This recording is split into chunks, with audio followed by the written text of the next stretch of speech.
وَمَا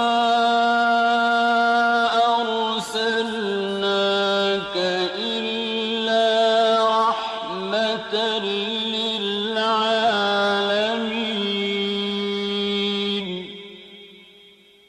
نبی کریم صلی اللہ علیہ وسلم بنی نوع انسان کے لیے اللہ کے آخری نبی ہیں، اور آپ پر نازل ہونے والی کتاب قرآن مجید اللہ تعالیٰ کی آخری کتاب ہے، لہذا نبی کریم صلی اللہ علیہ وسلم کی پاکیزہ زندگی امت مسلمہ کے لیے تا قیامت واجب الاتباع، رشد و ہدایت کا ابدی سرچشمہ اور ذریعہ نجات ہے۔ لَقَدْ كَانَ لَكُمْ فِي رَسُولِ اللَّهِ أُسْوَةٌ حَسَنَةٌ۔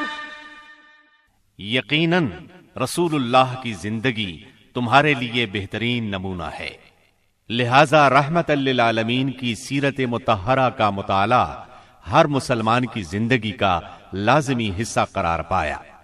مسلمان مردوں، عورتوں اور بچوں کی اسی ضرورت کے پیش نظر دارالسلام اسٹوڈیو نے نبی رحمت صلی اللہ علیہ وسلم کی سیرت طیبہ پر سیٹ تیار کیا ہے، جس کی تیاری میں قرآن مجید، صحیح احادیث اور مستند سیرت کی کتابوں سے استفادہ کیا گیا ہے۔ اس سیٹ میں سیرت النبی صلی اللہ علیہ وسلم کو مفصل طور پر بیان کیا گیا ہے۔ نبی صلی اللہ علیہ وسلم کی زندگی کے تمام پہلو اور واقعات ترتیب وار انتہائی دلچسپ انداز، خوبصورت آواز اور آسان الفاظ میں بیان کیے گئے ہیں۔ لیجیے سماعت فرمائیے رحمت للعالمین۔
سیرت نبوی کو مکمل طور پر بیان کرنا اس وقت تک ممکن نہیں جب تک اسلام سے پہلے اور بعد کے حالات کا تقابل نہ کیا جائے۔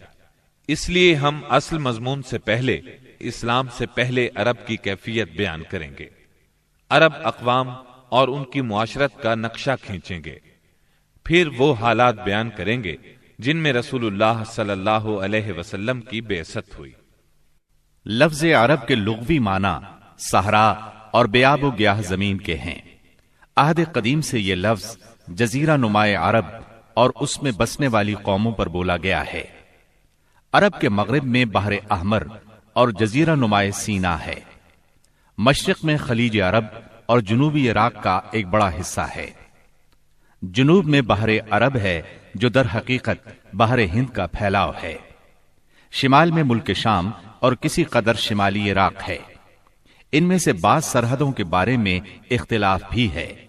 کل رقبے کا اندازہ 10 لاکھ سے 13 لاکھ مربع میل تک کیا گیا ہے۔ نسلی اعتبار سے مورخین نے عرب اقوام کی 3 قسمیں قرار دی ہیں۔ نمبر 1، عرب بائدہ، یعنی وہ قدیم عرب قبائل اور قومیں جو بالکل ناپید ہو گئیں اور ان کے متعلق ضروری معلومات بھی دستیاب نہیں، مثلا عاد، سمود، تسم، جدیس، عمالقہ وغیرہ۔ نمبر 2، عرب عاربہ، یعنی وہ عرب قبائل جو یعرب بن یشجب بن قحطان کی نسل سے ہیں، انہیں قحطانی عرب کہا جاتا ہے۔ نمبر 3، عرب مستعربہ، یعنی وہ قبائل جو سیدنا اسماعیل علیہ السلام کی نسل سے ہیں، انہیں عدنانی عرب کہا جاتا ہے۔ عرب عاربہ یعنی قحطانی عرب کا اصل گہوارہ ملک یمن تھا۔ یہیں ان کے خاندان اور قبیلے مختلف شاخوں میں پھوٹے، پھیلے اور بڑھے۔ ان میں سے 2 قبیلوں نے بہت شہرت حاصل کی، ایک ہمیر جس کی مشہور شاخیں زید الجمہور، قزاع اور سکاسک ہیں، دوسرا کہلان جس کی مشہور شاخیں ہمدان، انمار، مزہج، تے، کندہ، لخم، جزام، ازد، اوس، خزرج اور اولاد جفنا ہیں، جنہوں نے آگے چل کر ملک شام میں بادشاہت قائم کی اور آل غسان کے نام سے مشہور ہوئے۔ عرب مستعربہ کے جد اعلیٰ سیدنا ابراہیم علیہ السلام اصلاً عراق کے ایک شہر اور کے باشندے تھے۔ یہ شہر دریائے فرات کے مغربی ساحل پر کوفے کے قریب واقع تھا۔ اس کی کھدائی کے دوران میں جو کتبے برآمد ہوئے ان سے اس شہر کے متعلق بہت سی تفصیلات منظر عام پر آئی ہیں، اور سیدنا ابراہیم علیہ السلام کے خاندان کی بعض تفصیلات معلوم ہوئی ہیں۔ نیز ملک کے دینی اور اجتماعی حالات بھی سامنے آئے ہیں۔ سیدنا ابراہیم علیہ السلام یہاں سے ہجرت کر کے شہر حران تشریف لے گئے تھے، اور پھر وہاں سے فلسطین جا کر اس کو اپنی دعوتی سرگرمیوں کا مرکز بنا لیا، اور دعوت و تبلیغ کے لیے یہیں سے اندرون و بیرون ملک آتے جاتے رہتے تھے۔ ایک بار آپ مصر تشریف لے گئے۔ فرعون نے آپ کی بیوی سیدہ سارہ علیہ السلام کی کیفیت سنی تو بدنیت ہو گیا، انہیں بری نیت سے اپنے دربار میں بلایا، لیکن اللہ نے سیدہ سارہ کی دعا کے نتیجے میں غیبی طور پر فرعون کی ایسی گرفت کی کہ وہ ہاتھ پاؤں مارنے لگا۔ اس کی نیت بد اس کے منہ پر مار دی گئی، اور وہ اس حادثے کی نوعیت سے سمجھ گیا کہ سیدہ سارہ اللہ کی نہایت خاص اور مقرب بندی ہیں۔ وہ ان کے اس وصف سے اس قدر متاثر ہوا کہ اپنی بیٹی ہاجرہ کو ان کی خدمت میں دے دیا۔ پھر سیدہ سارہ نے سیدہ ہاجرہ کو ابراہیم علیہ السلام کی زوجیت میں دے دیا۔ ابراہیم علیہ السلام ان دونوں کو لے کر فلسطین واپس تشریف لائے۔ پھر اللہ نے سیدہ ہاجرہ کے بطن سے ابراہیم علیہ السلام کو ایک فرزند ارجمند اسماعیل علیہ السلام عطا فرمایا۔ سیدہ سارہ بے اولاد تھیں، اس لیے انہیں بہت غیرت آئی، اور انہوں نے سیدنا ابراہیم علیہ السلام کو مجبور کیا کہ سیدہ ہاجرہ کو ان کے نوزائیدہ بچے سمیت جلا وطن کر دیں۔ حالات نے ایسا رخ اختیار کیا کہ انہیں سیدہ سارہ کی بات ماننا پڑی، اور وہ سیدہ ہاجرہ اور اسماعیل علیہ السلام کو لے کر حجاز تشریف لے گئے۔ وہاں انہیں ایک بے آب و گیاہ وادی میں اتار دیا۔ اسی جگہ آج بیت اللہ ہے، اس وقت نہیں تھا، صرف ٹیلوں کی طرح ابھری ہوئی زمین تھی۔ سیلاب آتا تو دائیں بائیں سے کترا کر نکل جاتا تھا۔ وہیں مسجد حرام کے بالائی حصے میں زمزم کے پاس ایک بہت بڑا درخت تھا۔ آپ نے ان دونوں کو اسی درخت کے پاس چھوڑا تھا۔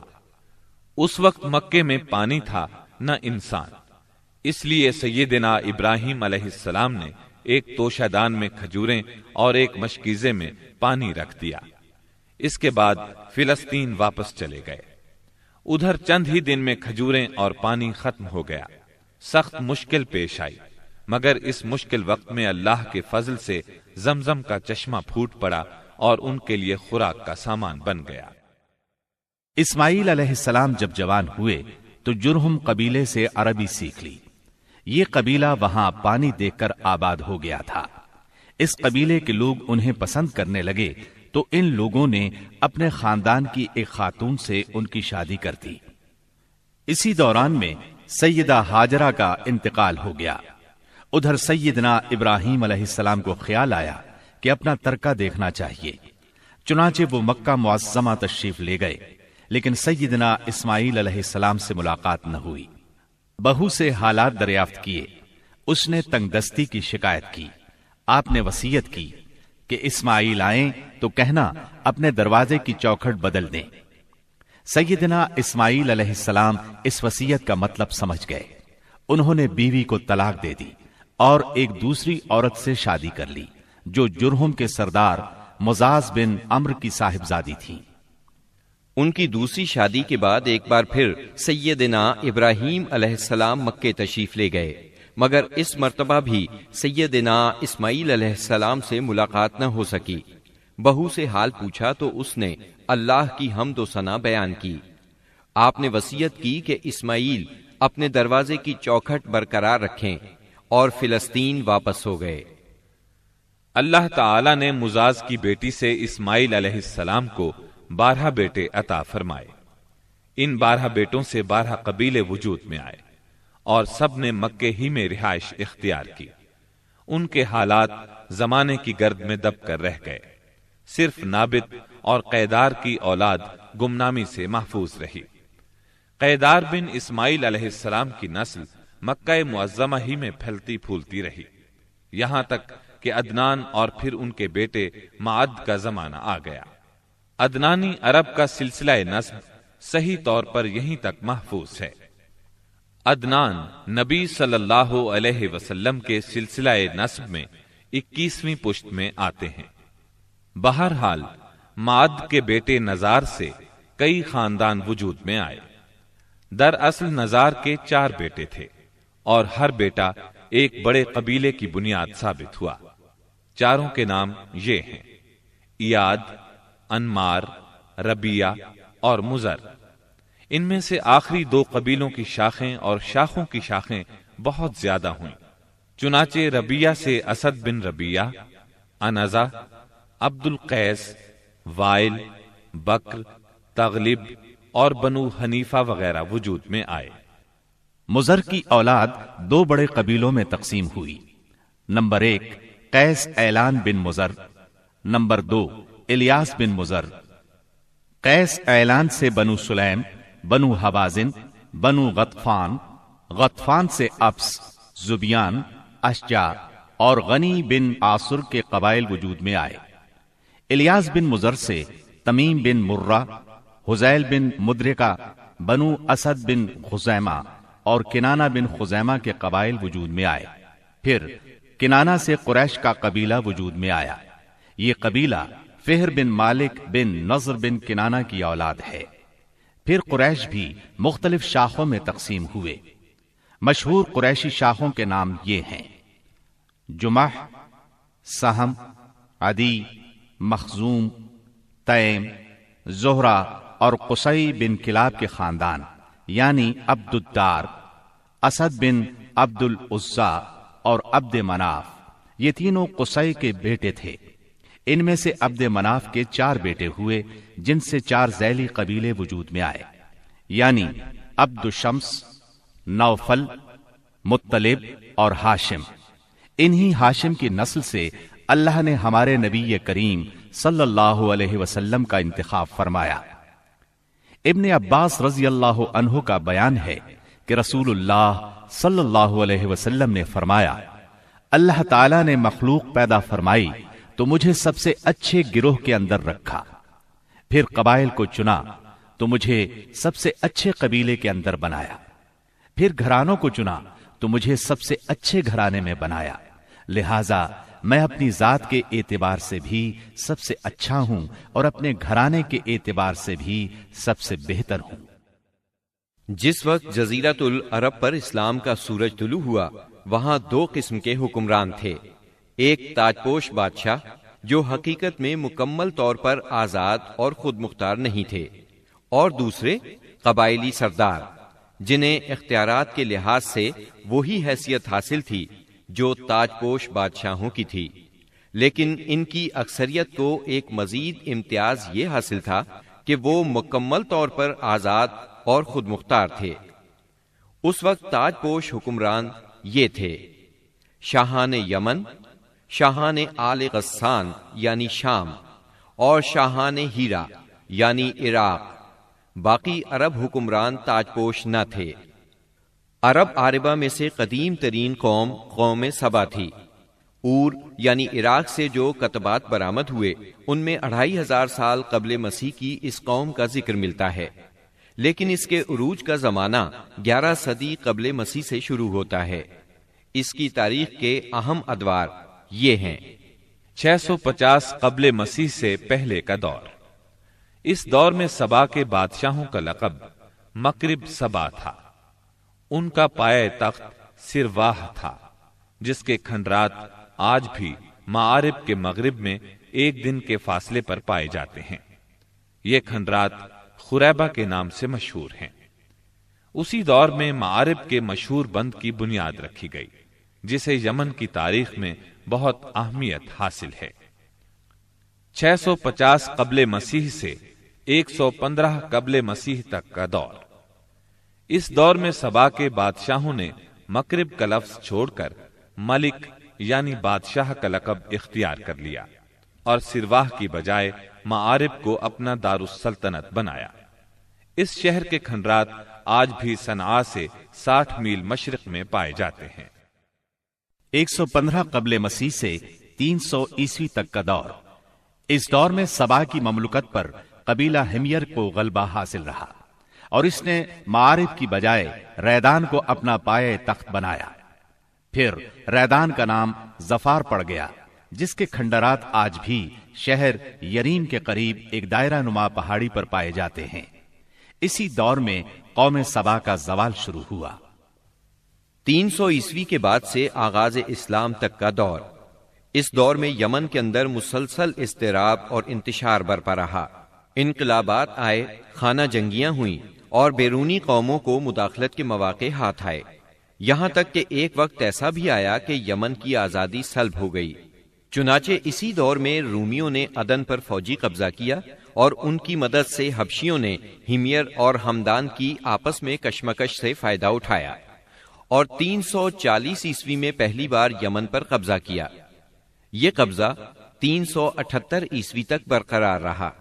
اس کے بعد یمن کی آزادی تو بحال ہو گئی، مگر معارب کے مشہور بند میں رکھنے پڑنا شروع ہو گئے، یہاں تک کہ 450 عیسوی یا 451 عیسوی میں بند ٹوٹ گیا اور وہ عظیم سیلاب آیا جس کا ذکر قرآن مجید کی سورہ سبا میں سیل ارم کے نام سے کیا گیا ہے۔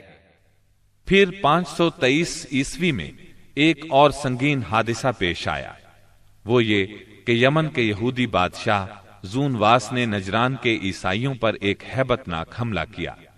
انہیں عیسائی مذہب چھوڑنے پر مجبور کرنے کی کوشش کی۔ جب وہ اس پر آمادہ نہ ہوئے تو زونواس نے خندقیں کھدوا کر انہیں بھڑکتی ہوئی آگ میں جھونک دیا۔ قرآن مجید کی سورہ بروج میں اسی لرزہ خیز واقعے کی طرف اشارہ موجود ہے۔ اس واقعے کا نتیجہ یہ ہوا کہ عیسائیت انتقام لینے پر تل گئی۔ وہ پہلے ہی رومی بادشاہوں کی قیادت میں بلا وجہ عرب کی فتوحات کے لیے تیاری کر چکے تھے، اپنے علاقوں کو وسیع کرنا چاہتے تھے۔ انہوں نے حبشیوں کو یمن پر حملے کی ترغیب دی، انہیں باہری بیڑا مہیا کیا۔ حبشیوں نے رومیوں کی شہ پا کر 525 عیسوی میں اریات کی قیادت میں 70,000 فوج سے یمن پر دوبارہ قبضہ کر لیا۔ قبضے کے بعد اریات نے شاہ حبش کے گورنر کی حیثیت سے یمن پر حکمرانی کی، لیکن پھر اس کی فوج کے ایک ماتحت کمانڈر ابرہا نے اسے قتل کر کے خود اقتدار پر قبضہ جما لیا اور شاہ حبش کو بھی راضی کر لیا کہ وہ اس کے قبضے کو تسلیم کر لے۔ یہ وہی ابرہا ہے جس نے بعد میں خانہ کعبہ کو ڈھانے کی کوشش کی اور ایک لشکر جرار کے علاوہ چند ہاتھیوں کو بھی فوج کشی کے لیے ساتھ لایا، جس کی وجہ سے یہ لشکر اصحاب الفیل کے نام سے مشہور ہوا۔ عراق اور اس کے نواحی علاقوں پر سائرس اعظم کے زمانے ہی سے اہل فارس کی حکمرانی چلی آ رہی تھی۔ اسے کوروش کبیر، خورس یا سائرس ذوالقرنین بھی کہا جاتا ہے۔ اس کا زمانہ 557 تا 529 قبل مسیح ہے۔ اس کے مقابلے میں کسی کو آنے کی جرت نہیں تھی، یہاں تک کہ 326 قبل مسیح میں سکندر مقدونی نے دارا اول کو شکست دے کر فارسیوں کی طاقت توڑ دی، جس کے نتیجے میں ان کا ملک ٹکڑے ٹکڑے ہو گیا اور طوائف الملوکی شروع ہو گئی۔ یہ انتشار 230 عیسوی تک جاری رہا۔ اسی دوران میں قحطانی قبائل نے اپنا وطن چھوڑ کر عراق کے ایک بہت بڑے اور شاداب سرحدی علاقے پر بود و باش اختیار کر لی۔ پھر عدنانی لوگ اپنا وطن چھوڑ کر اس طرف آئے انہوں نے لڑ بھڑ کر جزیرہ فراتیہ کے ایک حصے پر اپنا قبضہ جما لیا۔ ادھر 226 عیسوی میں اردشیر نے جب ساسانی حکومت کی داغ بیل ڈالی تو رفتہ رفتہ فارسیوں کی طاقت ایک بار پھر پلٹ آئی۔ اردشیر کے عہد میں حیرہ، بادیات العراق اور جزیرے کے ربیعی اور مزری قبائل پر جزیمت الوضاح کی حکمرانی تھی۔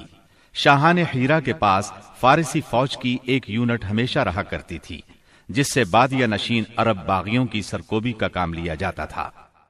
یہ بات تو مشہور ہے کہ مکے میں آبادی کا آغاز سیدنا اسماعیل علیہ السلام سے ہوا۔ آپ نے 137 سال کی عمر پائی اور تاحیات مکے کے سربراہ اور بیت اللہ کے متولی رہے۔ آپ کے بعد آپ کے 2 صاحبزادگان نابت پھر قیدار یا قیدار پھر نابت یکے بعد دیگرے مکے کے والی ہوئے۔ ان کے بعد ان کے نانا مزاز بن عمرو جرہمی نے اقتدار اپنے ہاتھ میں لے لیا۔ اس طرح مکے کی سربراہی بنو جرہم کی طرف منتقل ہو گئی اور ایک مدت تک انہی کے ہاتھ میں رہی۔ سیدنا اسماعیل علیہ السلام کا زمانہ قریباً 2000 برس قبل مسیح ہے۔ اس حساب سے مکے میں قبیلہ جرہم کا وجود کوئی 2100 برس تک رہا اور ان کی حکمرانی قریباً 2000 برس تک رہی۔ بنو خزاعہ نے مکہ پر قبضہ کرنے کے بعد بنو بکر کو شامل کیے بغیر تنہا اپنی حکمرانی قائم کی۔ البتہ 3 اہم اور امتیازی منصب مزری قبائل کے حصے میں آئے۔ نمبر 1، حاجیوں کو عرفات سے مزدلفہ لے جانا اور یوم النفر یعنی 13 ذی الحجہ کو مینا سے روانگی کا پروانہ دینا۔ یہ حج کے سلسلے کا آخری دن ہے۔ یہ اعزاز الیاس بن مزر کے خاندان بنو غوث بن مرہ کو حاصل تھا۔ یہ صوفہ کہلاتے تھے۔ نمبر 2، 10 ذی الحجہ کی صبح کو مزدلفہ سے مینا کی جانب افاضہ یعنی روانگی۔ یہ اعزاز بنو عدوان کو حاصل تھا۔ نمبر 3، حرام مہینوں کو آگے پیچھے کرنا۔ یہ اعزاز بنو کنانہ کی ایک شاخ بنو تمیم بن عدی کو حاصل تھا۔ مکہ معظمہ پر بنو خزاعہ کا اقتدار کوئی 300 برس تک قائم رہا۔ یہی زمانہ تھا جب عدنانی قبائل مکے اور حجاز سے نکل کر نجد، عراق کے اطراف اور بحرین وغیرہ میں پھیلے اور مکے کے اطراف میں قریش کی صرف چند شاخیں باقی رہیں، مگر مکے کی حکومت اور بیت اللہ کی تولیت میں ان کا کوئی حصہ نہ تھا، یہاں تک کہ قصی بن کلاب کا دور آیا۔ قصی نے مکے کا بندوبست اس طرح کیا کہ قریش کو مکے کے اطراف سے بلا کر پورا شہر ان پر تقسیم کر دیا اور ہر خاندان کا ٹھکانہ مقرر کر دیا۔ البتہ مہینے آگے پیچھے کرنے والوں کو نیز آل صفوان، بنو عدوان اور بنو مرہ بن عوف کو ان کے مناصب پر برقرار رکھا، کیونکہ قصی سمجھتا تھا کہ یہ بھی دین ہے، اس میں رد و بدل کرنا درست نہیں۔ قصی کا ایک کارنامہ یہ بھی ہے کہ اس نے حرم کعبہ کے شمال میں دار الندوہ تعمیر کیا۔ اس کا دروازہ مسجد کی طرف تھا۔ دار الندوہ دراصل قریش کی پارلیمنٹ تھی، جہاں تمام بڑے بڑے اور اہم معاملات کے فیصلے ہوتے تھے۔ قریش پر دار الندوہ کے بڑے احسانات ہیں، کیونکہ یہ ان کے اتحاد کا ضامن تھا اور یہیں ان کے الجھے ہوئے مسائل احسن طریقے سے طے ہوتے تھے۔ قصی کو سربراہی اور عظمت کے یہ مرتبے حاصل تھے۔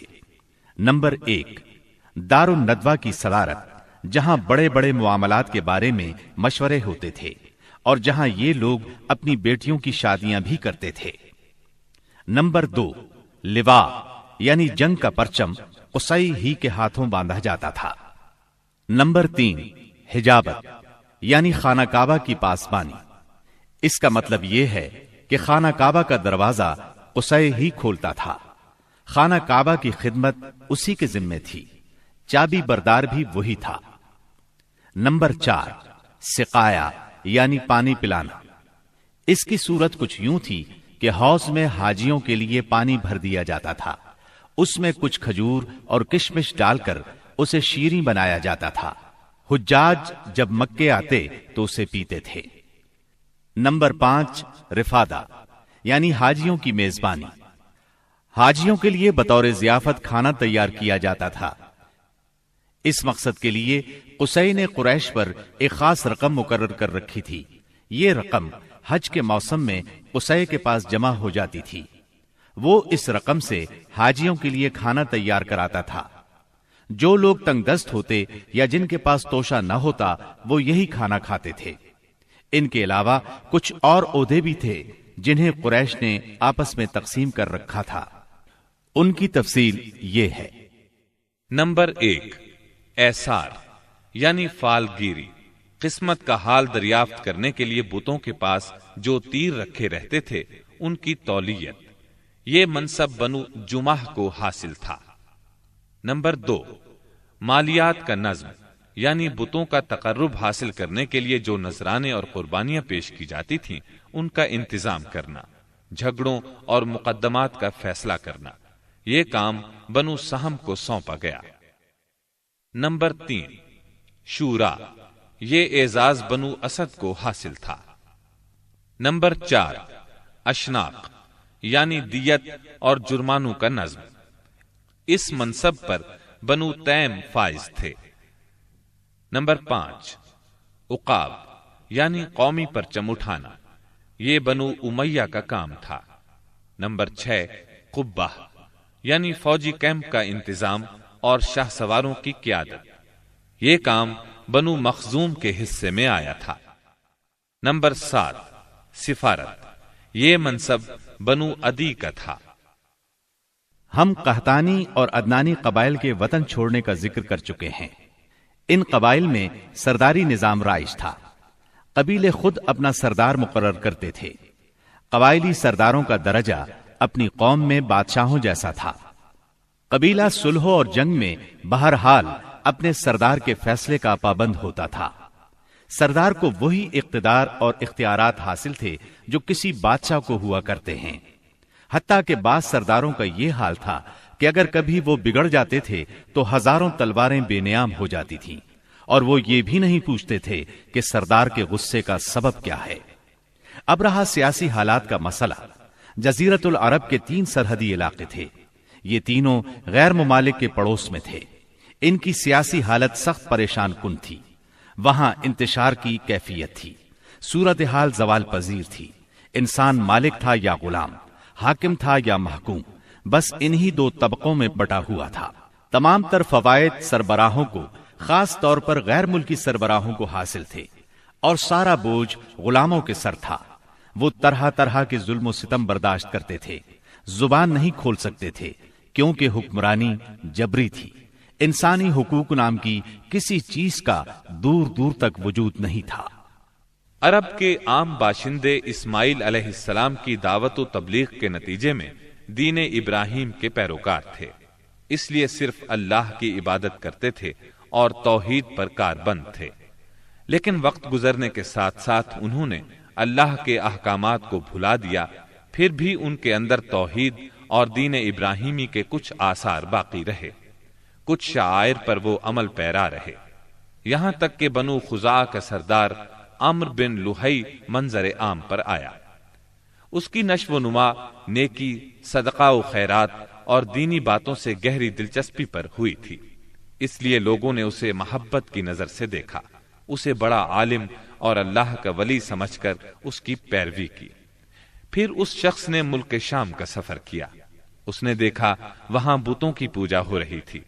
اس نے سمجھا یہ طریقہ بھی اچھا ہے اور برحق ہے، کیونکہ ملک شام پیغمبروں کی سرزمین تھی، آسمانی کتابیں وہاں نازل ہوئی تھیں۔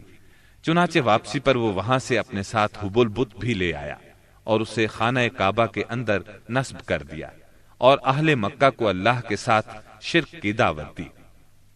اہل مکہ نے اس پر لبیک کہا۔ اس کے بعد بہت جلد حجاز کے باشندے بھی شامل ہو گئے، وہ بھی ان کے نقش قدم پر چل پڑے۔ اس طرح عرب میں بت پرستی کا آغاز ہوا۔ حبل کے علاوہ عرب کے قدیم ترین بتوں میں سے ایک منات تھا۔ یہ بحر احمر کے ساحل پر قدید کے قریب مشلل میں نصب تھا۔ اس کے بعد طائف میں لات نامی بت وجود میں آیا، پھر وادی نخلا میں عزا کا بت نصب کیا گیا۔ یہ تینوں عرب کے سب سے بڑے بت تھے۔ اس کے بعد حجاز کے ہر خطے میں شرک کی کثرت اور بتوں کی بھرمار ہو گئی۔ کہا جاتا ہے کہ ایک جن عمرو بن لحی کے تابع تھا، اس نے بتایا کہ قوم نوح کے بت یعنی ود، سوا، یغوث، یعوق اور نصر جدہ میں دفن ہیں۔ اس اطلاع پر عمرو بن لحی جدہ گیا اور ان بتوں کو کھود نکالا، پھر ان کو تہامہ لایا، اور جب حج کا زمانہ آیا تو انہیں مختلف قبائل کے حوالے کیا۔ یہ قبائل ان بتوں کو اپنے اپنے علاقوں میں لے گئے۔ اس طرح ہر قبیلے میں پھر ہر گھر میں ایک ایک بت ہو گیا۔ اسی پر بس نہیں کی گئی، اس کے بعد مشرکین نے مسجد حرام کو بھی بتوں سے بھر دیا۔ چنانچہ جب مکہ فتح ہوا تو بیت اللہ اور اس کے گردا گرد 360 بت تھے، جن کو خود رسول اللہ صلی اللہ علیہ وسلم نے اپنے دست مبارک سے توڑا۔ آپ ہر ایک بت کو چھڑی سے ٹھوکر مارتے اور وہ گر جاتا۔ پھر آپ نے حکم دیا، ان تمام بتوں کو مسجد حرام سے باہر نکال دو۔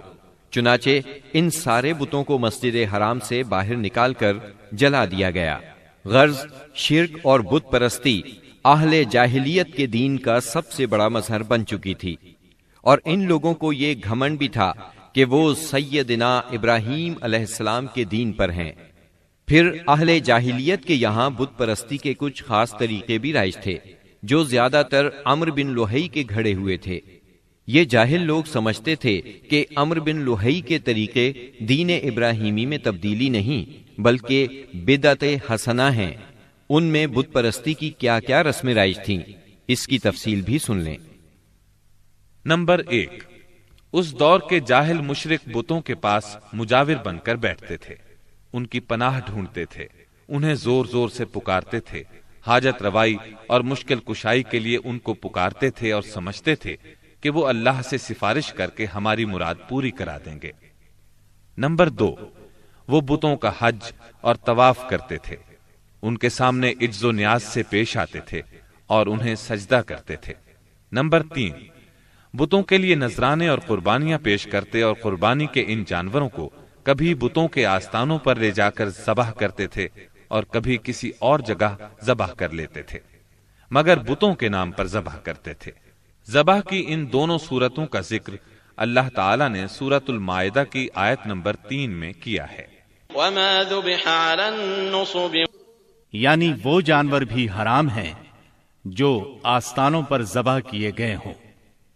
دوسری جگہ یعنی سورہ انعام کی آیت 121 میں فرماتے ہیں، ولا تأكلوا مما لم يذكر اسم الله عليه، یعنی اس جانور کا گوشت مت کھاؤ جس پر اللہ کا نام نہ لیا گیا ہو۔ نمبر 4، بتوں کا قرب حاصل کرنے کا ایک طریقہ یہ بھی تھا کہ مشرقین اپنی سمجھ کے مطابق اپنے کھانے پینے کی چیزوں اور اپنی کھیتی اور چوپائے کی پیداوار کا ایک حصہ بتوں کے لیے خاص کرتے تھے۔ اس سلسلے میں ان کا دلچسپ رواج یہ تھا کہ وہ اللہ کے لیے بھی اپنی کھیتی اور جانوروں کی پیداوار کا ایک حصہ خاص کرتے تھے۔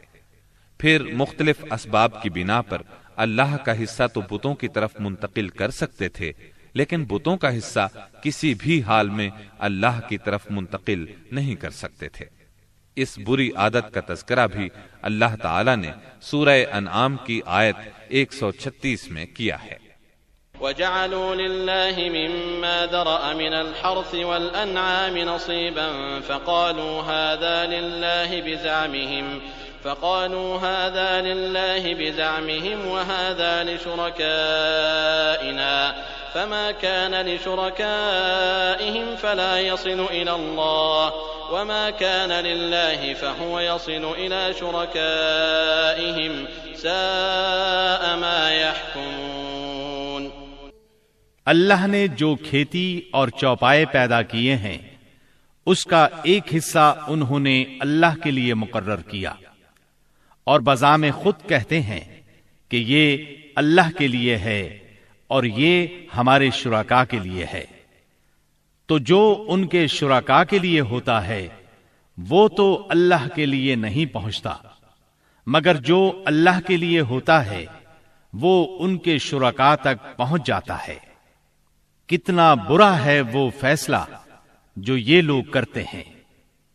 نمبر 5، بتوں کا قرب حاصل کرنے کا ایک طریقہ یہ بھی تھا کہ وہ مشرکین کھیتی اور چوپایوں میں مختلف قسم کی نظریں مانتے تھے۔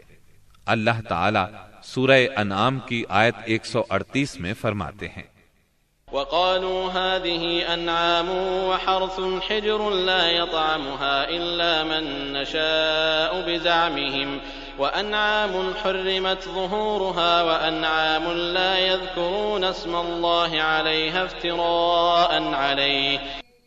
ان مشرکین نے اپنے خیال پر یہ بھی کیا کہ یہ چوپائے اور کھیتیاں ممنوع ہیں، انہیں وہی کھا سکتا ہے جسے ہم چاہیں، اور یہ وہ چوپائے ہیں جن کی پیٹھ حرام کی گئی ہے، یعنی نہ ان پر سواری کی جا سکتی ہے اور نہ سامان لادا جا سکتا ہے، اور کچھ چوپائے ایسے ہیں جن پر یہ لوگ اللہ پر افتراء کرتے ہوئے اللہ کا نام نہیں لیتے۔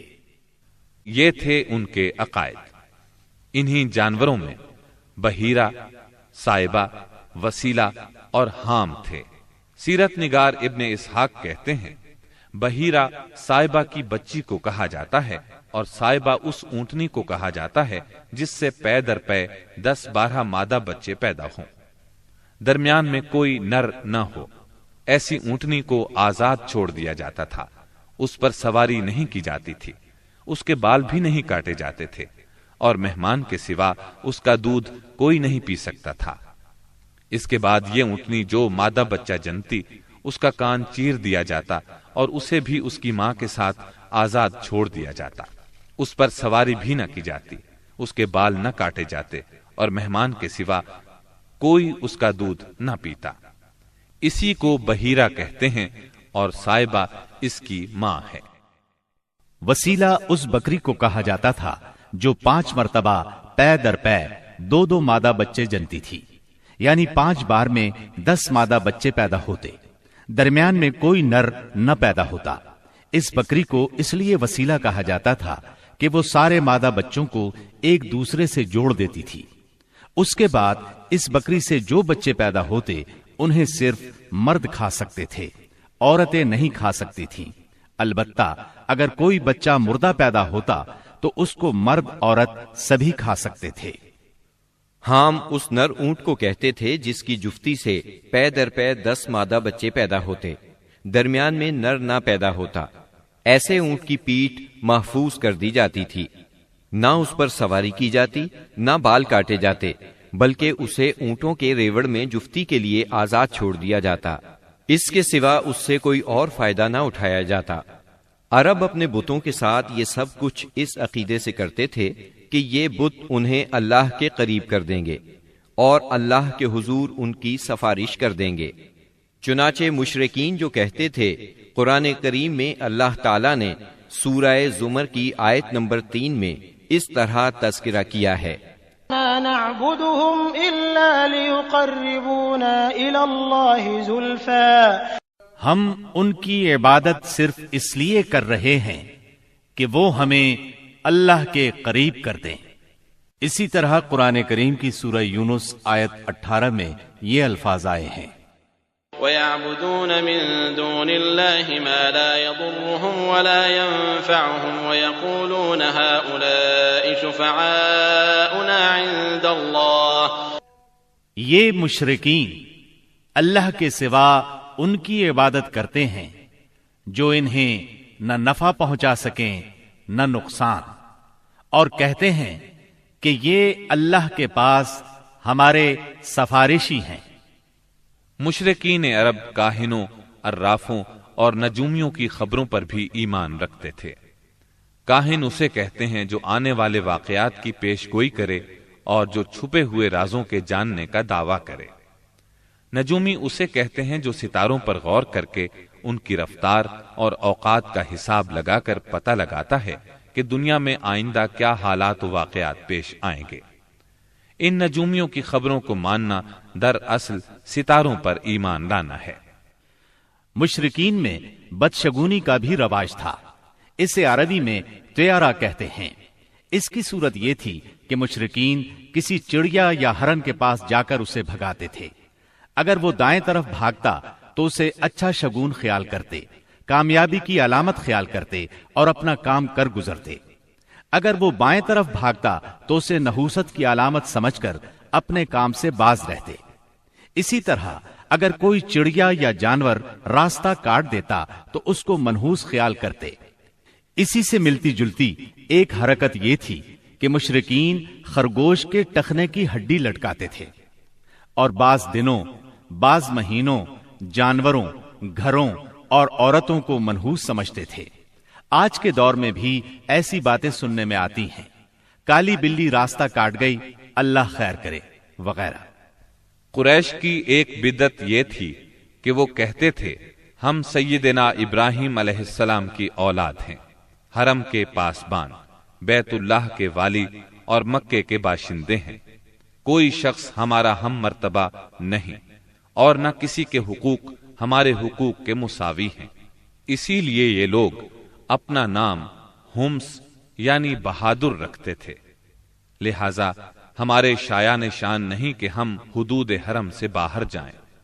چنانچہ حج کے دوران میں یہ لوگ عرفات نہیں جاتے تھے اور نہ وہاں سے افاضہ کرتے تھے، بلکہ مزدلفہ ہی میں ٹھہر کر وہیں سے افاضہ کر لیتے تھے۔ اللہ تعالی نے اس بدعت کی اصلاح کرتے ہوئے سورہ بقرہ کی آیت 199 میں فرمایا، ثم افیضوا من حیث افاض الناس، یعنی تم لوگ بھی وہیں سے افاضہ کرو جہاں سے سارے لوگ افاضہ کرتے ہیں۔ ان کی ایک بدعت یہ بھی تھی کہ انہوں نے بیرون حرم کے باشندوں کو حکم دے رکھا تھا کہ وہ حرم میں آنے کے بعد پہلا طواف ہمس سے حاصل کیے ہوئے کپڑوں ہی میں کریں۔ چنانچہ ان کا کپڑا اگر دستیاب نہ ہوتا تو مرد ننگے طواف کرتے اور عورتیں اپنے سارے کپڑے اتار کر صرف ایک چھوٹا سا کھلا کرتا پہن لیتیں اور اسی میں طواف کرتیں اور دوران طواف یہ شعر پڑھتیں، اليوم يبدو بعضه أو كله وما بدأ منه فلا أحله، آج کچھ یا ساری شرمگاہ کھل جائے گی، لیکن جو کھل جائے میں اسے دیکھنا حلال قرار نہیں دیتی۔ اللہ تعالی نے ان خرافات کے خاتمے کے لیے سورہ آراف کی آیت نمبر 31 میں فرمایا، یا بنی آدم خذوا زینتکم عند کل مسجد، یعنی اے آدم کے بیٹو، ہر مسجد کے پاس اپنی زینت اختیار کرو۔ یہی دین یعنی شرک و بت پرستی اور توہمات و خرافات پر مبنی عقیدے والا دین عام اہل عرب کا دین تھا۔ اس کے علاوہ جزیرۃ العرب کے مختلف اطراف میں یہودیت، مسیحیت، مجوسیت اور سابعیت نے بھی قدم جما لیے تھے۔ جزیرۃ العرب میں یہود کا دور اس وقت سے شروع ہوتا ہے جب فلسطین میں بابل اور آشور کی حکومت کی فتوحات کی وجہ سے یہودیوں کو اپنا وطن چھوڑنا پڑا۔ اس حکومت کی سخت گیری اور بخت نصر کے ہاتھوں یہودی بستیوں کی تباہی اور ویرانی، ان کے ہیکل کی بربادی اور ان کی اکثریت کی ملک بابل سے جلا وطنی کا نتیجہ یہ ہوا کہ یہود کی ایک جماعت فلسطین چھوڑ کر حجاز کے شمالی اطراف میں آ بسی اور یثرب، خیبر اور تیماء میں آباد ہو کر یہاں اپنی باقاعدہ بستیاں بسا لی، قلعے تعمیر کر لیے اور گڑھیاں بنا لی۔ وطن چھوڑ کر آنے والے ان یہود کے ذریعے عرب باشندوں میں کسی قدر یہودی مذہب کا بھی رواج ہوا اور اسلام کے ظہور سے پہلے اس کو بھی ایک اچھی بھلی حیثیت حاصل ہو گئی۔ اسلام کے ظہور کے وقت مشہور یہودی قبائل یہ تھے: خیبر، نذیر، مستلق، قریظہ اور قینقاع۔ جہاں تک عیسائی مذہب کا تعلق ہے، بلاد عرب میں اس کی آمد حبشی اور رومی قبضہ گیروں اور فاتحین کے ذریعے ہوئی۔ یمن پر حبشیوں کا قبضہ پہلی بار 340 عیسوی میں ہوا اور 378 عیسوی تک برقرار رہا۔ اس دوران یمن میں مسیحی مشن کام کرتا رہا۔ قریباً اسی زمانے میں ایک متقی اور پرہیزگار شخص فیمیون نجران پہنچا اور وہاں کے باشندوں میں عیسائی مذہب کی تبلیغ کی۔ نجران کے لوگوں کو اس کے دین میں کچھ ایسی سچی علامات نظر آئیں کہ وہ عیسائی ہو گئے۔ جہاں تک مجوسی مذہب کا تعلق ہے تو اسے زیادہ تر اہل فارس کے ہمسایہ عربوں میں فروغ حاصل ہوا، مثلاً عراق، عرب، بحرین، ہجر اور خلیج عربی کے ساحلی علاقے۔ ان کے علاوہ یمن پر فارسی قبضے کے دوران میں وہاں بھی اکا دکا افراد نے مجوسیت قبول کی۔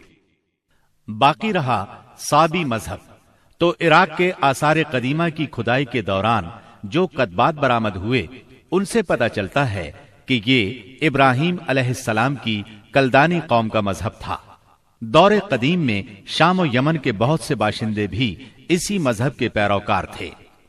عرب کے باقی دینوں کے ماننے والوں کا حال مشرکین ہی جیسا تھا، کیونکہ ان کے دل یکساں تھے، عقائد ایک سے تھے اور رسم و رواج میں ہم آہنگی تھی۔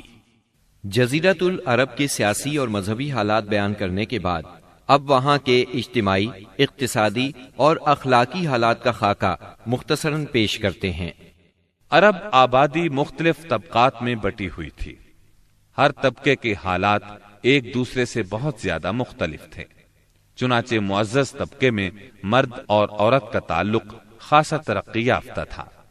عورت کو بہت کچھ خود مختاری حاصل تھی، اس کی بات مانی جاتی تھی، اس کا اس قدر احترام اور حفاظت کی جاتی کہ اس کی خاطر تلواریں سونت لی جاتی تھی، خون ریزی ہو جاتی تھی۔ آدمی جب اپنی شجاعت اور بہادری پر بات کرنا چاہتا، اپنی تعریف کرنا چاہتا تو عموماً عورت ہی کو مخاطب کرتا۔ شجاعت اور سخاوت کی صفات کو ان کے درمیان بہت بڑا مقام حاصل تھا۔ اکثر اوقات ان میں صلح کے لیے عورت ہی بڑا کردار ادا کرتی تھی۔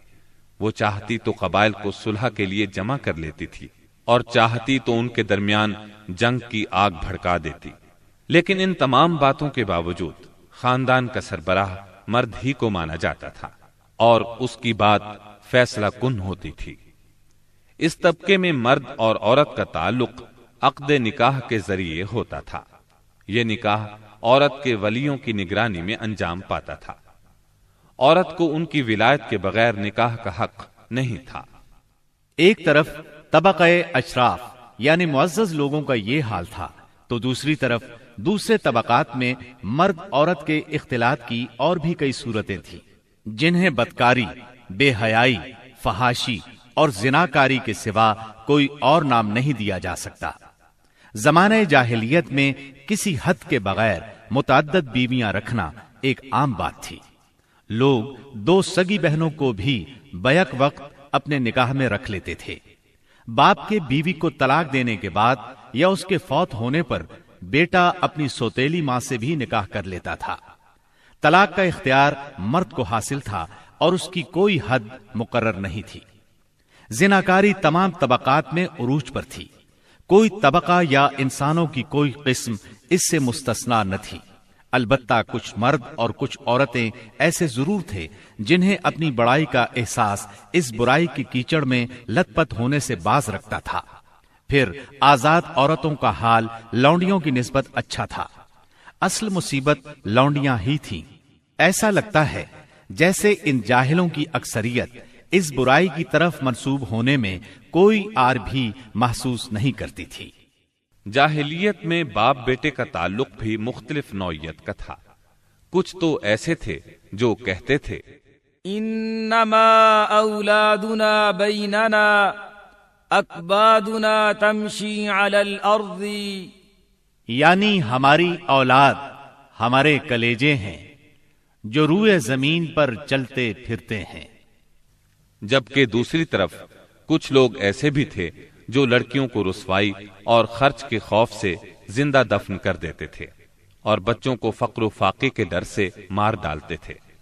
تاہم یہ کہنا مشکل ہے کہ یہ سنگ دلی بڑے پیمانے پر رائج تھی، کیونکہ عرب اپنے دشمنوں سے اپنی حفاظت کے لیے دوسروں کی بنسبت کہیں زیادہ اپنی اولاد کو بہتر سمجھتے تھے اور اس بات کا احساس بھی رکھتے تھے۔ مطلب یہ کہ مجموعی طور پر ان کی حالت بہت کمزور تھی، عقل سے عاری تھی اور ذلت میں گھری ہوئی تھی۔ جہالت نے ان کو اپنے گھیرے میں لیا ہوا تھا۔ خرافات کا دور دورہ تھا، لوگ جانوروں جیسی زندگی گزار رہے تھے، عورت بیچی اور خریدی جاتی تھی، بعض اوقات اس سے مٹی اور پتھر جیسا سلوک کیا جاتا تھا۔ قوم کے باہمی تعلقات کمزور بلکہ ٹوٹے ہوئے تھے۔ رہ گئیں حکومتیں تو ان کو صرف اپنا خزانہ بھرنے سے غرض تھی یا مخالفوں پر فوج کشی کرنے کی فکر۔ اقتصادی حالت بھی خراب تھی۔ صرف تجارت ان کے نزدیک ضروریات زندگی حاصل کرنے کا سب سے اہم ذریعہ تھی، اور تجارت کے لیے امن و سلامتی کی فضا کا ہونا ضروری ہے، ورنہ تجارتی آمد و رفت نہیں ہو سکتی۔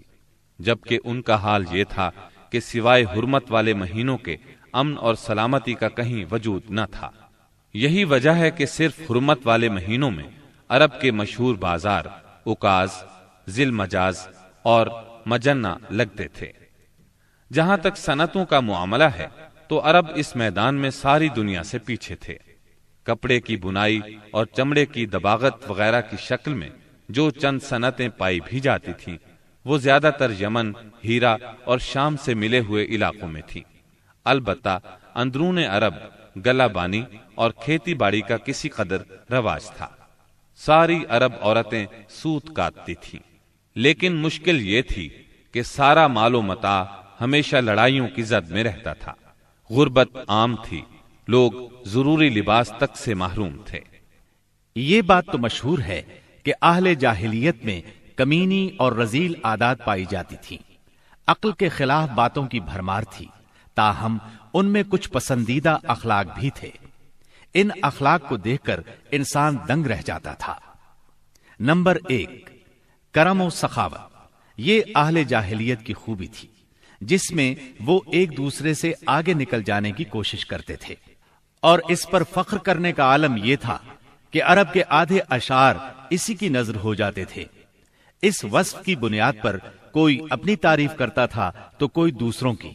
حالت یہ تھی کہ سخت سردی اور بھوک کی حالت میں بھی کوئی مہمان آ جاتا اور میزبان کے پاس اپنی سواری والی اونٹی کے سوا کچھ نہ ہوتا، اور کنبے کی ضرورت پوری کرنے کا ذریعہ بھی صرف وہی سواری ہوتی تو اپنے مہمان کے لیے ذبح کر دیتا۔ یہ ان کے کرم ہی کا نتیجہ تھا کہ بڑی بڑی دیت اور مالی ذمہ داریاں اٹھا لیتے تھے، اور اس طرح انسانوں کو بربادی اور خون ریزی سے بچا کر دوسرے رئیسوں اور سرداروں کے مقابل فخر کرتے تھے۔ وہ جوا کھیلتے تھے۔ ان کا خیال تھا یہ بھی سخاوت کی ایک راہ ہے، کیونکہ انہیں جو نفع حاصل ہوتا یا نفع حاصل کرنے والوں کے حصے سے جو کچھ زائد بچ رہتا اس کو وہ مسکینوں کو دے دیتے تھے۔ اسی لیے قرآن پاک نے شراب اور جوئے کے نفع کا سرے سے انکار نہیں کیا، بلکہ سورہ بقرہ کی آیت 219 میں فرمایا وَإِثْمُهُمَا أَكْبَرُ مِن نَّفْعِهِمَا، یعنی ان دونوں کا گناہ ان کے نفع سے بڑھ کر ہے۔ نمبر 2، ایفائے عہد یعنی وعدے کا پورا کرنا۔ دور جاہلیت کے اخلاق فاضلہ میں سے ہے۔ عہد کو ان کے نزدیک دین کی حیثیت حاصل تھی، جس سے وہ ہر حال میں چمٹے رہتے تھے، اور اس راستے میں اپنی اولاد کا خون اور اپنے گھر بار کی تباہی بھی ہیج سمجھتے تھے۔ نمبر 3، خودداری اور عزت نفس۔ اس پر قائم رہنا اور ظلم و جبر برداشت نہ کرنا بھی جاہلیت کے معروف اخلاق میں سے تھا۔ اس کا نتیجہ یہ تھا کہ ان کی شجاعت اور غیرت حد سے بڑھی ہوئی تھی۔ وہ فوراً بھڑک اٹھتے تھے اور چھوٹی سے چھوٹی توہین آمیز بات پر تلوار اور نیزہ اٹھا لیتے تھے، اور نہایت خون ریز جنگ چھڑ جاتی اور انہیں اس راہ میں اپنی جان کی قطعاً پرواہ نہ رہتی تھی۔ نمبر 4، عزائم کی تکمیل۔ اہل جاہلیت میں ایک خاص بات یہ بھی تھی کہ جب وہ کسی کام کو فخر اور ناز کا ذریعہ سمجھ کر انجام دینے پر تل جاتے تو پھر کوئی رکاوٹ انہیں روک نہیں سکتی تھی۔ وہ اپنی جان پر کھیل کر اس کام کو انجام دے ڈالتے تھے۔ نمبر 5، حلم، بردباری اور سنجیدگی۔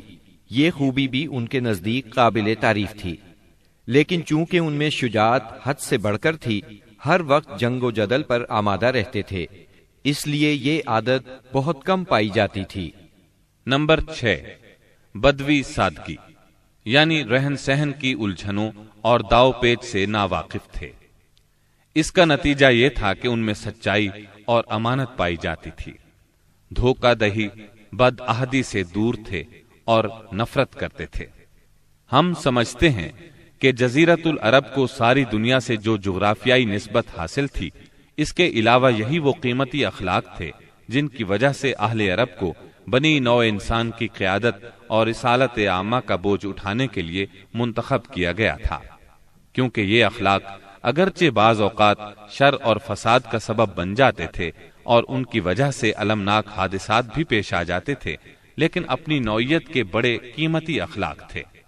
یہ تھوڑی سی اصلاح کے بعد انسانی معاشرے کے لیے نہایت مفید بن سکتے تھے، اور یہی کام اسلام نے انجام دیا۔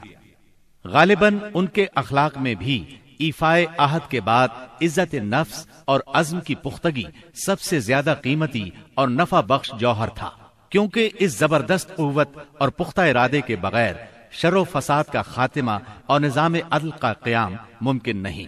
اہل جاہلیت کے کچھ اور بھی اچھے اخلاق تھے، لیکن ان سب کو بیان کیا جائے تو بات بہت طویل ہو جائے گی، لہذا انہی پر اکتفا کرتے ہوئے ہم آگے چلتے ہیں۔ ہمارے رسول مقبول محمد صلی اللہ علیہ وسلم کی ولادت باسعادت موسم بہار میں پیر کے دن صبح صادق کے بعد اور طلوع آفتاب سے پہلے 9 ربیع الاول سن عام الفیل 20 یا 22 اپریل 571 عیسوی کو مکہ مکرمہ میں ہوئی۔ پیر کا دن آپ کی مبارک زندگی میں بڑی اہمیت کا حامل ہے۔ سیدنا ابن عباس رضی اللہ عنہ فرماتے ہیں کہ آپ پیر کو پیدا ہوئے، پیر کے دن آپ کو نبوت سے سرفراز فرمایا گیا، سوموار ہی کو مکے سے مدینے کی طرف ہجرت کے لیے نکلے، سوموار ہی کو آپ مدینہ منورہ تشریف لائے، اور آپ نے پیر ہی کے دن اس دار فانی کو خیر باد کہا۔ آپ کے پیدا ہوتے ہی آپ کے دادا عبد المطلب آپ کو گود میں اٹھا کر خانہ کعبہ میں لے گئے، آپ کے لیے دعا کی اور محمد نام رکھا۔ پوتے کی پیدائش کی خوشی میں 7ویں دن اپنے قبیلے کی دعوت کی۔ لوگوں نے آپ کے دادا سے پوچھا، آپ نے نومولود کا نام دوسرے لوگوں کے ناموں جیسا کیوں نہیں رکھا؟ انہوں نے جواب دیا، میں چاہتا ہوں میرے پوتے پر اس نام کا اثر پڑے اور میرا پوتا تعریف و توصیف حاصل کرے۔ آپ کی والدہ سیدہ آمنہ نے آپ کا نام احمد رکھا۔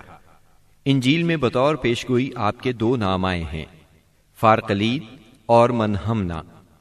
قرآن مجید کی سورہ انبیاء آیت 107 میں اللہ تعالیٰ نے آپ کو رحمت للعالمین کہا ہے۔ وَمَا أَرْسَلْنَاكَ إِلَّا رَحْمَةً لِلْعَالَمِينَ، یعنی ہم نے آپ کو تمام جہانوں کے لیے رحمت بنا کر بھیجا ہے۔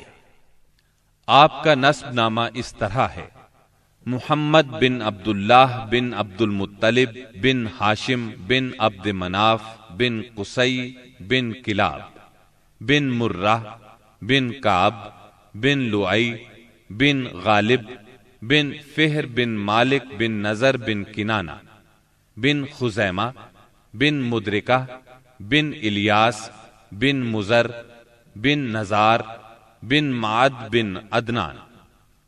اس بات پر سب کا اتفاق ہے کہ عدنان سیدنا اسماعیل علیہ السلام کی نسل سے ہیں، لیکن دونوں کے درمیان میں کتنی پشتیں ہیں اور ان کے نام کیا کیا ہیں، اس میں بہت اختلاف پایا جاتا ہے۔ آپ کی والدہ کا نام سیدہ آمنہ تھا۔ سیدہ آمنہ کے والد وہب بن عبد مناف بن زہرہ بن کلاب تھے۔ یہ وہی کلاب ہیں جو والد کی طرف سے بھی نبی صلی اللہ علیہ وسلم کے نسب نامے میں آتے ہیں۔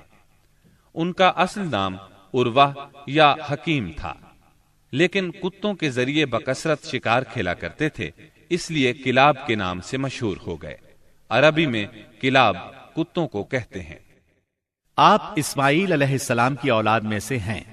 اسماعیل علیہ السلام کی خاطر جب اللہ تعالیٰ نے زمزم کا کنواں جاری کیا تو قبائل جرہم اور ایاد کے خانہ بدوش عرب سیدہ ہاجرہ کی اجازت سے وہاں آ کر رہائش پذیر ہوئے۔ کعبے کے متولی اسماعیل علیہ السلام اور ان کی اولاد رہی۔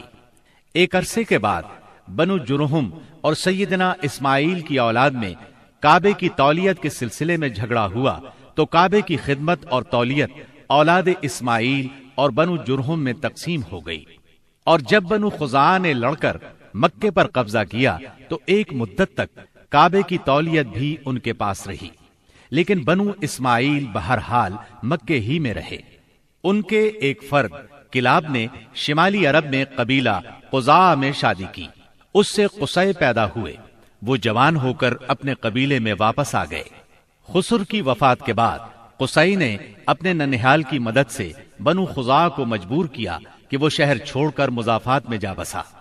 بنو خزاعہ کے سردار نے کعبے کے قیمتی چڑھاووں کو زمزم کے کنویں میں ڈال کر اس کو پاٹ دیا اور کنواں غائب ہو گیا۔ پھر قصی کو بہت بڑا اقتدار حاصل ہوا، اس کی اولاد پھلی پھولی اور اسے قوم کا بہت بڑا سردار تسلیم کیا گیا۔ قصی نے مکے میں ایک شہری مملکت کا آغاز کیا، وہاں دار الندوہ یعنی پارلیمنٹ اور ٹیکس کے نئے محکمے قائم کیے، لیکن وفات کے وقت حکومت اپنے بچوں میں تقسیم کر دی۔ کسی کو کعبے کی رکھوالی سونپی، کسی کو چابی دی، کسی کو فوج کی قیادت تو کسی کو ٹیکس کا حساب کتاب سونپا۔ بعد کی نسلوں میں انتظامات کی مزید تقسیم در تقسیم ہوئی۔ آغاز اسلام کے وقت وہاں 10 سرداروں کی ایک مجلس کار فرما نظر آتی تھی۔ قصی کے 4 بیٹے تھے، ان میں عبد مناف بڑے نامور اور صاحب عزت ہوئے۔ عبد مناف کے بھی 4 بیٹے تھے، ان میں ہاشم شہرت میں سبقت لے گئے۔ ہاشم آپ کے پردادا تھے، بہت دولت مند ہونے کے ساتھ ساتھ سخاوت، مروت اور احسان میں بھی بے مثال تھے۔ ہاشم کہلانے کی وجہ یہ تھی کہ ان کے عہد میں ایک مرتبہ مکہ مکرمہ میں قحط پڑ گیا۔ یہ فلسطین گئے اور اونٹوں پر آٹے کی بہت سی بوریاں لاد لائے، بہت سے اونٹ ذبح کیے، ان کا شوربہ تیار کیا، روٹیاں پکوائیں۔ ان روٹیوں کو شوربے میں